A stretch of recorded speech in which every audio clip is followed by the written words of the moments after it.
Hey everybody, it's Dak here from the Ed Boys, and today we're taking a first look at the 5th God Wars dungeon boss, Nex.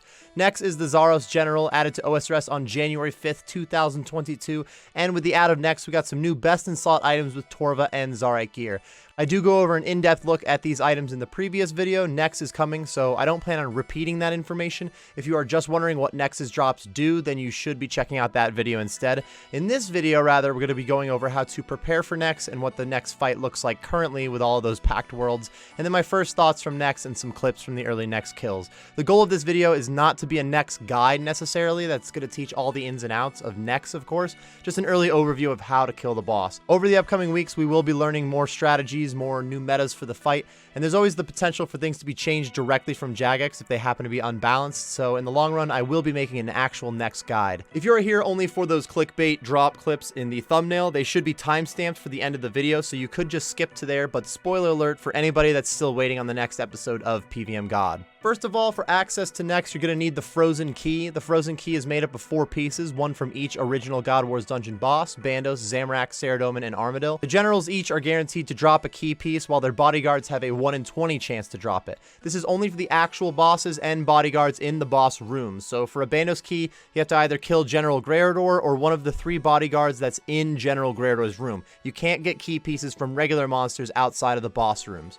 Once you have gotten each of the 4 key pieces, you can use them on each other to make a frozen key, and that can be used to unlock the frozen door. The frozen door is located in the south part of the God Wars dungeon, just east of where you would go to fight Armadyl. Behind the door, there's going to be a small room with no monsters in there yet, so you do not quite need a piece of ancient gear. You will speak to Ashalot Reese. I have no idea how to say this NPC's name, but they will officially give you access to that ancient area of the God Wars dungeon. Once you're in there, you can kill ancient monsters to get up to 40 KC, or use an ecumenical key to get into Nex's room. Each of the monsters in this room are worth more than 1 essence for your 40 KC that you need though. Spiritual Rangers and Warriors are worth 2, the Blood Reavers are worth 3, and the Spiritual Mages are worth 5 KC for getting into the room. The Book of Darkness and the Ancient Blessings are both simple items to keep so that you don't get attacked by monsters in the room aggressively. You only need 1 ancient item to be safe in here. A Saradomin item is kind of needed to get from the rope at the entrance of the God Wars dungeon to the frozen door safely, and maybe a Zami item. It's really not much of a run though, and you are going to be able to bank again. With 40 KC or an ecumenical key, you can get into the next waiting room where you can speak to this NPC again. They'll explain a few things about Nex and then allow you into Nex's prison to go ahead and fight Nex. Also, you can bank from this NPC at any time, so it's not like you have to be completely set up before you get in here. You can use some supplies to get your 40 KC and you're not screwed on the trip. Let's talk a bit about killing Nex, starting with what gear you should wear. You're going to be using range against Nex, so just slap on your best range gear that you've got. Armadyl is better than Blessed D'hide by a bit. If you didn't have the Armadyl top and bottom before the boss came out, they are very expensive at the moment, which is good if you're going to hunt down some Armadyl soon. Good luck on those drops. She's supposed to be vulnerable to crossbows, so the Zarite crossbow is going to be pretty filthy in here, but the Armadyl crossbow is still very nice. The Twisted Bow and the Bow of Faradin are both really good in here too, which is as expected. It's fair to point out that the crossbows also give you a chance to wear a shield, which adds some more gear options. I've used my T-Bow for most of the few kills that I have at this point, but I found the Arma crossbow was doing pretty damn well for not being nearly the price tag. And of course that Bofa, it's really as we expected. T-Bow, it's generally the best item. The Bofa is going to be pretty damn close. The Arma crossbow happens to be pretty good, but if you got that Zarite crossbow, I bet that's adding up to be the best DPS. So my inventory has changed up a few times already, as yours will as you get more comfortable with the fight. I've been bringing a blowpipe to kill the mages in the corners of the room, plus the blowpipe spec can add a little bit of healing. The Dark Bow and the Dragon Claws are both pretty popular for adding some DPS on Nex herself. You may need to use more food early on and less prayer, but as you start taking less damage because you're dodging attacks, you won't find yourself needing to heal as much, so your ratio of Saradomin Brews and Super Restores is going to change. You can get poison from the fight from both Nex and one of the 4 mages, so taking some form of anti-poison is needed, like an Antidote ++ or a Sanfu Serum to get more prayer points out of that inventory slot. You may also want to bring a stamina potion, as you're going to be running around the room a lot. My other potions in the inventory are ranging potions, which is a staple for any range setup, of course. I've also got my rune pouch and Book of the Dead on me, with runes to use for greater resurrection and get a little bit of extra damage from thralls. I will commonly forget to use like a second thrall during the fight. I don't have my thralls going at 100%, but they can add some extra damage for you. Overall, the current setup that I'm rocking is very simple, but we're only a couple days in, so things are bound to change up. Now let's go ahead and talk about the actual next fight. The fight has 5 phases, which at first sounds like a lot, but it's all very straightforward. And if you're getting kills in worlds that have like 30 plus people right now, you're not even going to have time to notice each mechanic on every fight. Every special attack or phase change, anything like that Nex has, it's pretty easy to see because Nex will yell a specific message depending on what she's doing. It's all really happening in the same order, but watching what Nex is saying is also very important. The fight starts with Nex spawning each of her 4 mage minions around the room. She spawns them in the order that you're going to be killing them, which is the same every time. Each of the mages represents one of the 4 elements from the ancient magics that you see in the ancient spellbook: smoke, shadow, blood, and ice. So the 5 phases of the fight are the smoke phase, shadow phase, blood phase, ice phase, and then the Zaros phase to end it. The fight will start in the smoke phase. The very first attack she's going to use is choke, or as many of you have noticed, the cough. The cough in the mass worlds can easily plow through some restore potions, but overall choke is an easy mechanic to deal with. That being said, we're probably going to be talking about this attack more than any of the other attacks. Next we'll say let the virus flow through you and pick one person to target with the virus. It really is a COVID simulator. We've all seen it. Let's get that one out of the way. When your character is infected, they're going to keep coughing, and every other game tick it will drain some prayer points and one of your stats based on your current gear stats. So if you're wearing your range gear, you're going to have high ranged accuracy and it'll drain your range. But if you wore some good magic gear like Ancestral for a good magic bonus, then it'll instead drain your magic along with taking those prayer points. It'll always drain some prayer points.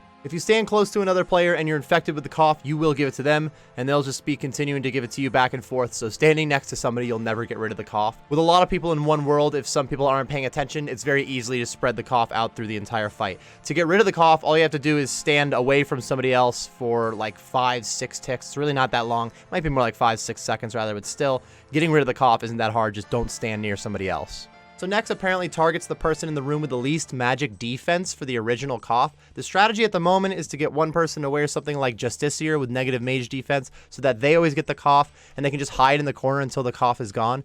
For me, this has been very inconsistent so far. Mostly, we've been in worlds with like 20, 30, 40 people. It's not really easy to organize. I don't know what everybody else is wearing necessarily. But as long as everybody is aware of the cough early in the fight, it's really not that hard to just spread out and get rid of it quickly. This mechanic's also going to be a lot less of a big deal when it's in teams of like 5 to 8 people. There's a lot less people around to run on top of each other, so it really won't matter much. She does have other attacks during the smoke phase outside of the virus. She can drag you towards her if you're standing a little bit too close. She won't say anything for this attack. It'll just happen suddenly. She'll drag you in, stun you, and then turn off your overheads. Run away from her again, and don't forget to turn your overheads back on. Sometimes she will yell, "There is no escape." She's about to do a dash attack, sort of like the Nightmare does, dashes across stage. If this hits you, I had one time where it did put me in like the special animation for it, so you really know beforehand if it's attacking you, it's going to put you in your own little cutscene for just a second, and it will hit fairly hard. Once you get Nex down to 80% health, which usually happens very quickly at the moment, then you can go ahead and attack Fumis, who is in the northwest corner of the room. That is the first mage that you will be killing. Once you have killed Fumis, or however you say his name, you can attack Nex again, but she'll be using range attacks now, so you want to switch your overhead over to range. I don't know if I mentioned that you should have been on Protect from Magic already. As far as I'm aware at this point, it's only in this phase that you ever need to protect from range. The rest of the fight is Protect from Magic. When Nex yells Fear the Shadow, she's going to spawn a bunch of black shadows in the ground under the players, similar to how the Nightmare boss spawns those squiggly hands. You just got to make sure not to stand on those or you're going to take a big hit. When Nex says Embrace the Darkness, you want to stay away from her. You want to kind of stay away from her the whole fight, but during this attack, it's going to get darker the closer you are to Nex. And if you're right up on her, you're going to start taking consistent damage for a while, even like 10 seconds after you run away, so you don't want to get within melee distance of Nex during this attack. Once Nex hits 60% health, she's going to yell, "Umbra, don't fail me," and become immune to your attacks. Now it is time to attack Umbra, the mage in the northeast corner of the arena. Once you have killed Umbra, you can attack Nex again. You are now in the blood phase, which is easy to tell because she says, "Fill my lungs with blood," which is a bit intense. Don't forget to turn your Protect from Magic back on. During this phase, Nex has 2 special attacks to watch out for. First, you're going to see her shout, "A siphon will solve this." She's going to spawn a few blood reavers around the room, and for the next 8 game ticks, any damage that you do to her is going to heal her instead of doing damage. I thought that you had to kill all of the reavers for her to stand back up and start doing damage, but apparently after 8 ticks, she does just stand up on her own, and I think you could just ignore the blood reavers at that point. The reavers only use magic, and you should be protecting from magic anyway. If she spawns more reavers, it kills any of the reavers that were already spawned, and if the blood phase ends altogether, then the reavers just despawn anyway, so you really don't have to bother with them that much. The only benefits I see currently of killing the reavers would be using them to heal, like a blowpipe or an SGS spec, or even blood spells, or also increasing your H and Essence when you kill them. In other words, that 40 KC that you need to get back into the bank in here if you teleport out using the altar, killing those reavers could get you a few more extra KC. There might end up being more to it than that with this attack, like some sort of beneficial thing with the Reavers when Nex is invulnerable, something like ancient spells that also hit Nex, or like chins that end up working. I don't know, maybe unintentionally something turns out to be different from this attack, but right now the Siphon attack really doesn't have much. It only heals her because people just aren't paying attention in the Mass Worlds. With an organized team, she probably won't heal up during this at all. For the other Blood Phase attack, she will say, I demand a blood sacrifice, and target one player who will turn orange suddenly. They need to run at least 7 tiles away from Nex in the next 4 seconds, or they're going to get hit.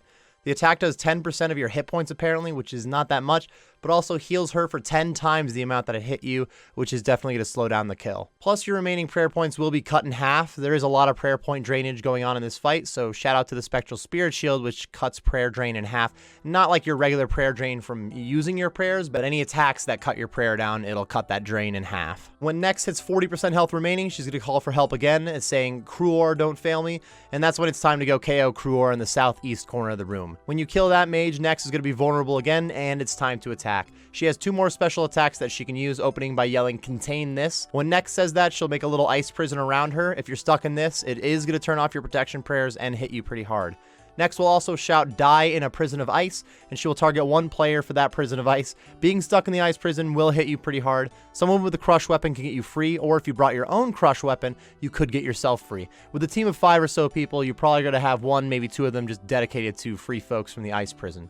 When Nex hits 20% health remaining, she will cry for help for her last mage, and you'll see, Glacies, don't fail me, it's time to go KO that last mage. Once Glacies is dead, you can attack Nex again, and she will take a final stand. During the Zaros phase, she will begin to use some Ancient Curses. This is our first peek of Ancient Curses in Old School RuneScape. If you don't know about Ancient Curses, they are just a different set of prayers with very powerful prayer options. First off, she's going to be using Turmoil, apparently, which means that she has increased offense, and she's draining your melee stats, adding them to her stats. This is pretty obvious when you're in the middle of this phase that she's gotten a lot stronger, because she hits very consistently in this last phase. As for the overhead prayers, you're going to see her using Soul Split. When she's using this overhead, she'll be healing herself a little bit based off the damage she is doing, and she'll use Deflect Melee. This is the same as Protect from Melee, but she'll also be deflecting some of the damage you do back to her. So try not to Dragon Claw spec while she's using Deflect Melee. When you kill Nex, she is going to use Wrath, which hits a 5x5 area around her, just like the Retribution prayer. A few seconds after she dies, it'll do a lot of damage if you're close to her, so try not to stand near her during this phase in general, but especially when she dies. The last phase here, the Zaros phase, it really is just knocking out that last bit of health she's got. You're just doing as much damage as you can. Try not to die. There's really not that much special going on. Once you get that KO, though, you're done with the fight, and good luck on that loot. Nex so far is very cool. The fight is apparently the same as pre-EOC Nex and whatnot, but I never had a chance to fight that Nex, so it is new for me altogether. It really is all just Mass Worlds the first day, without a doubt, and I am very much looking forward to being able to do this in smaller teams rather than like 30+ people each trip. But to be fair, with 30+ people in the fight, you don't use that many supplies. You can camp out there for a while currently, and maybe you get lucky. Eventually, I would love to mess around with those new best in slot items too, but currently I'm not trying to pull the trigger on something that is extremely overpriced. When an item just gets added to the game, they're definitely not cheap. The Torva gear and the Zarite stuff does look pretty sweet for PVM gains. For only a couple of days of Nex so far, it has been a lot of fun to start, as it always is with new boss content. But as I mentioned, the drops are very expensive since there's only so many of them in the game so far. Landing some of those drops would make Nex pretty fun too. Here are those highlights from the first day of Nex. We had a few of us trying to get some drops together, and all that you're going to see here was 3-man splits. Just in the Mass World, 3 of us trying to beat everybody else out. Again, spoiler alert for the Road to PVM God series. It's already a wash. And Torva Helm. Oh my god. It actually was a Torva full helm. But I didn't get it. Dude, I've only seen 3 Torva full helms. 40 KC. Excuse me. So with this clip, I did not realize at first that this was the homie Infris from the Twitch chat. I thought he was trolling me at first, no doubt, but indeed he landed the 51 KC Torva full helm. Use 1 Bandosian component to repair your Torva full helm. You feel mentally and physically exhausted, dude. That was a pain in the ass. Oh! Look at it, dude. Oh my god. Here, dude. Ooh, Shady got it! Shady got the horn! What is this? Oh my god. Oh my god, Shady's losing his mind right now. We gotta get out of here. I'm just GEing again. No way. Shady, pick it up and leave. No way it says Shady got it. It does. It actually does. So the Nihil horn is what's used to make the Zarite crossbow. You use this horn plus an Armadillo crossbow plus 250 Nihil shards, and you're going to get a Zarite crossbow. That's going to wrap up everything that I've got on Next so far. Yes, the true drop clips that I have are just my teammates getting some expensive things, and so maybe I should try to pull my weight. I'll be streaming as much Next as I can until Leagues comes out, and then likely back to Next after Leagues. So if you're looking to watch some Next content, be sure to check out my Twitch channel, which is currently linked on the screen and in the description. Thank you for watching this Next video, everyone. If you enjoyed the vid or you just got some useful information out of it, be sure to like and subscribe for more content. Thanks again for watching, and best of luck on your Next grind.